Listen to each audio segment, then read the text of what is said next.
इससे क्या होगा, आपका मकान खुला रहेगा। मकान खुलने से क्या होगा कि आपके मकान टूटेंगे नहीं। मकान बंद होने से मकान टूटते हैं। आप लोग अपने गांव के एक मीटिंग बैठाएं और मीटिंग में इस बात को रखें कि मतलब अपने ही लिए सोचें, तो फिर ये एजुकेशन का कोई फ़ायदा नहीं है।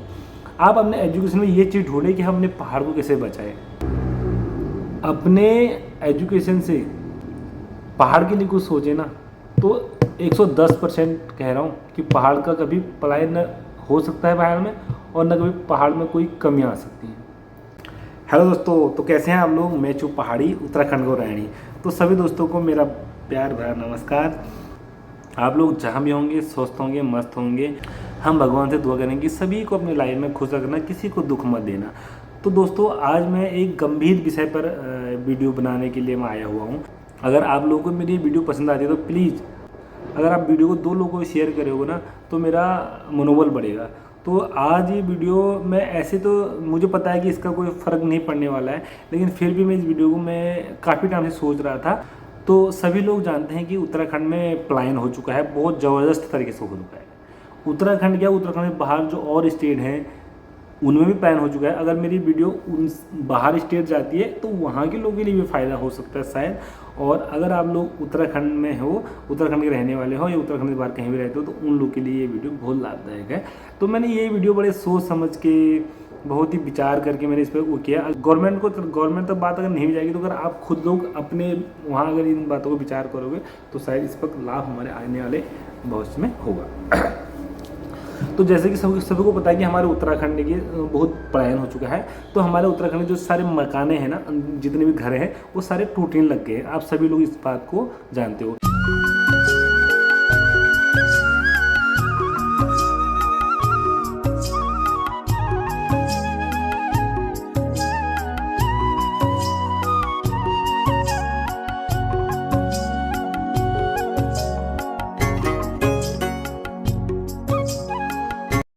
तो जब भी आप लोग शहर से पहाड़ आते हो तो आपको अपने मकान टूटे मिलते हैं। और अगर आपके माने वो ध्वस्त हो चुके हैं किसी बारिश में या बंद होने के कारण, तो उसमें क्या होता है कि हमारे जो मकाने हैं, तो हमें वहाँ रहने की कोई व्यवस्था होती नहीं है, क्योंकि आस पड़ोस के सारे मकान टूट गए हैं। तो अगर मकान टूट गए हैं तो क्या होगा, जाहिर सी बात है, इसलिए हम लोग अपने पहाड़ नहीं जा पाते हैं। अगर हमें पूजा पाठ करने में अगर पहाड़ जाना है तो फिर हमें बड़ी मुश्किल से व्यवस्थाएं करनी पड़ेगी, उसको सुधारने के लिए बात करनी पड़ेगी, तभी हमारा मकान हो गया होगा। जब हम सुधारीकरण होगा उसके बाद ही तभी हम लोग अपना घर गांव जा पाएंगे। तो मैंने एक छोटी सी एक पहल, मुझे लग रहा है कि पहले समझ लो, इसको मैंने शुरू करने की कोशिश की है। अगर आप इस बात को अपने जन जन तक, अपने गांव तक, घर तक, लोगों तक पहुंचाओगे, तो शायद ये वीडियो बहुत लाभदायक होगी। मेरे हिसाब से मुझे ऐसा लगता है, और मैंने जितना सोचा है मुझे लगता है कि वीडियो हकीकत में लाभदायक होगी। तो ज़्यादा लंबी वीडियो नहीं बनानी है, वीडियो को छोटी बनाना चाहता हूँ मैं, लेकिन मेरी छोटी बात को आप जल्दी समझ जाएँ, बस यही मैं चाहता हूँ। तो मैं चाहता हूँ जैसे कि आप आज के टाइम में हर घर में, हर गांव में क्या हुआ, एक ग्रुप बने हुए हैं। जहाँ तक मुझे लगता है कि हर गांव वालों के, चाहे वो कोई भी शहर रह रहे हो, मुंबई, कोलकाता, बेंगलोर, दिल्ली, आप यूपी, आप कहीं भी रहते हो, तो हर गांव वालों ने अपने ग्रुप बना रखे, अपने गाँव के नाम के। अपने अलग तो जो हैं अपने और काम वो तो बनाए रखे हैं, लेकिन जो अपने गांव के, जैसे हमारा अपना ग्रुप, जो मेरा खुद का ग्रुप है अपने गांव का, तो ऐसे ही आपके सभी लोगों की मैंने ग्रुप देखे हैं हमारे आसपास, सभी के मुझे पता है कि सभी के ग्रुप बने हुए हैं। तो मेरा एक छोटी राय है कि अगर आप लोग अपने घर के द्वार को खोलना चाहते हो तो ये आप कैसे कर सकते हो। क्योंकि हमारे वहाँ ग्राम प्रधान या बीटीसी मेंबर या जो भी ऐसे पद आते हैं, ऐसे किसी ने ऐसा सोचा नहीं होगा, किसी ने इस बात पर कभी पहल किया नहीं होगा। लेकिन मेरी एक छोटी राय है, इस बात को अगर समझें तो शायद अच्छा रहेगा। तो मैं चाहता हूँ कि जितने भी लोग गांव से शहर गए हैं, तो अगर आप मतलब इस बात को रजामंदी देना चाहोगे, तो क्या है कि हम लोग महीने में 1000 रुपये, 500 रुपये तो ऐसे ही उड़ा देते हैं, मतलब खर्च कर देते हैं। जहाँ तक मुझे लग रहा है ऐसा होता है नॉर्मली।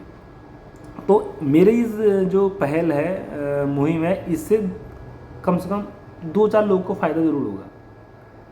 अगर पूरा उत्तराखंड में चल गया तो मेरे हिसाब से 10,000 से ज़्यादा लोगों को इसको फ़ायदा होगा। नहीं तो 10,000 से नहीं, कि मुझे लग रहा है 20 से 25,000 लोगों को फ़ायदा होगा, मुझे ऐसा लगता है। देखो, गांव में हमारे ऐसे बहुत सारे लोग हैं, आपको पहले उसमें चुनाव करना है कि गांव में सबसे अच्छा व्यक्ति कौन है, जो हमारा सब कुछ कर सकता है। ये बेरोजगार है, जिसकी कमाई के साधन कम है, सबसे पहले उसको। हम लोग क्या करते हैं, आप सबसे पहले आप लोगों को इस बात को आप ध्यान दें, आपके जो जरूरी सामान है उसको अपने गांव जाके अपने साथ ले जा ले, जैसे सोना चांदी आपको कोई ऐसी चीज़ें हो तो आप उसको अपने घर से दूर जहाँ आप रहते हो उसको आप अपने साथ ले जा लें, जो आपको बहुत इंपॉर्टेंट जरूरी सामान है। जो आपका घर का मुख्य द्वार है, वो जो आपके मुख्य दरवाजे हैं उनको ओपन कर दें, मतलब खोल के रखें। और उसकी चाबी आप गाँव के एक ऐसे व्यक्ति को दें जो वहाँ रोज़गार ढूंढ रहा हो, या उसके रोज़गार में उसके मतलब वो उसके बाद रोज़गार ना हो। या आप मान लो कि अगर एक गांव में 10 परिवार रहते हैं, अगर एक गांव में 10 परिवार रहते हैं तो अगर 10 परिवार हर किसी को अगर 500 रुपये देंगे तो 5,000 रुपये हो गए ना। ये एक छोटा, अगर बड़ा गांव है तो जुड़ने के 500 रुपये दे, आप 200 दे। अगर जहाँ 100 परिवार होंगे तो वहाँ अगर 200 रुपये भी देंगे तो कितने हो जाएंगे, 100 दूना 2। कितनी बड़ी बात है। आप एक उसको देखो ना, आप एक छोटी सी पहल देखो, उसमें क्या होगा, रोजगार भी मिलेगा और वो व्यक्ति जो गांव में रहेगा वो आपके गांव के घरों को सुबह खोलेगा और उसमें फिर शाम को उसमें झाड़ू वो जो भी करेगा कि क्योंकि उसका काम उसका रोजगार ही वही है। वो उसको झाड़ू लगा के उसको लाइट मतलब सुबह शाम को ऑन करके और शाम के टाइम में वो सारे उनको बंद कर देगा। इससे क्या होगा, आपका मकान खुला रहेगा। मकान खुलने से क्या होगा कि आपके मकान टूटेंगे नहीं। मकान बंद होने से मकान टूटते हैं। तो मेरी छोटी पहल ये है कि आप लोग अपने गांव के एक मीटिंग बैठाएं और मीटिंग में इस बात को रखें कि हमारे गांव में ऐसा कौन है। आप कोई व्यक्ति ऐसा भी होगा जो ये काम को करने के लिए शहर से पहाड़ चला जाएगा छोड़ के। मैं गारंटी के साथ इस बात को कह सकता हूँ। जिसका बहुत बड़ा गांव है वहाँ 2 लोगों को रख लें, क्योंकि गांव के लिए मेरे हिसाब से 10 से 15,000 से ज़्यादा अगर आदमी को जरूरत होती नहीं है। अगर अपनी निजी लाइफ चलाने के लिए अगर धीरे धीरे वो और काम भी करेगा तो उसकी लाइफ बहुत बढ़िया चलेगी। और इसकी शुरुआत जो भी वीडियो देख रहे हैं आप एक बार करके देखें और देखो कितना इसका फ़ायदा होता है। और मैं इस बात को कोई करे ना करे, लेकिन जल्द ही साल और 1.5 साल के अंदर हम इस काम को करेंगे। ये मैं वादा के साथ कह रहा हूँ, क्योंकि मेरी कुछ पढ़ाई अभी रुकी हुई है जिसको मैं एकदम से छोड़ नहीं सकता। तो इसलिए मैं इस कारण मैं जा नहीं सकता। और मैं सभी अपने जिन लोगों ने बहुत बड़ी एजुकेशन ले रही है, तो आप अपने एजुकेशन में ये चीज़ ढूंढें कि हम पहाड़ों को कैसे बचा सकें।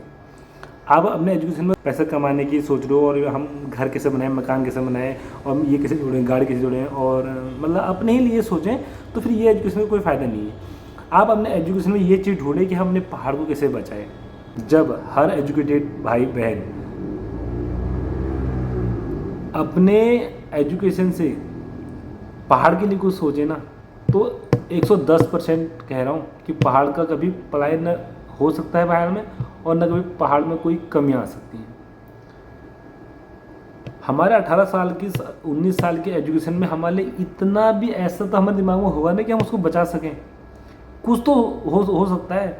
तो हर कोई एक बार सोचो। और मैं मेरी इस वीडियो को मैं सबसे कहना चाहता हूँ कि आप अपने ग्रुप में भेजें और लोगों से बोलें कि प्लीज़ आप एक बार मीटिंग बैठाएं गाँव में। आप मीटिंग बैठा के देखो एक बार, मेरे हिसाब से एक बार मीटिंग बैठाओ, अपने गांव के लोगों से बोलो कि गांव में ऐसा हो सकता है क्या।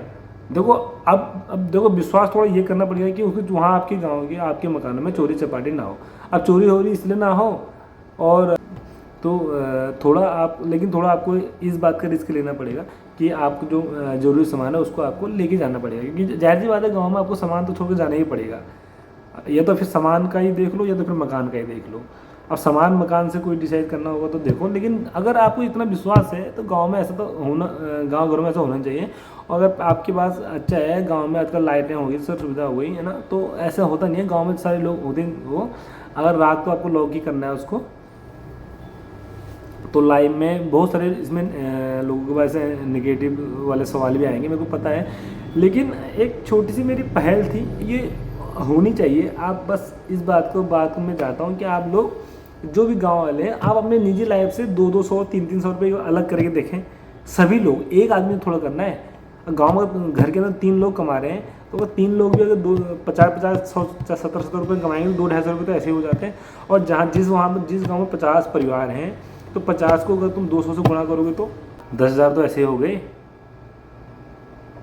तो दोस्तों मैं चाहता हूँ कि मेरी बात को आप जन जन तक पहुँचाएं, और अगर मेरी वीडियो पसंद है तो लाइक करें, शेयर करें, सब्सक्राइब करें, और फिर मिलूंगा एक नई वीडियो के साथ ऐसे ही कुछ चटपटी बातों के साथ। तो जय हिंद, जय भारत, जय उत्तराखंड, नमस्कार।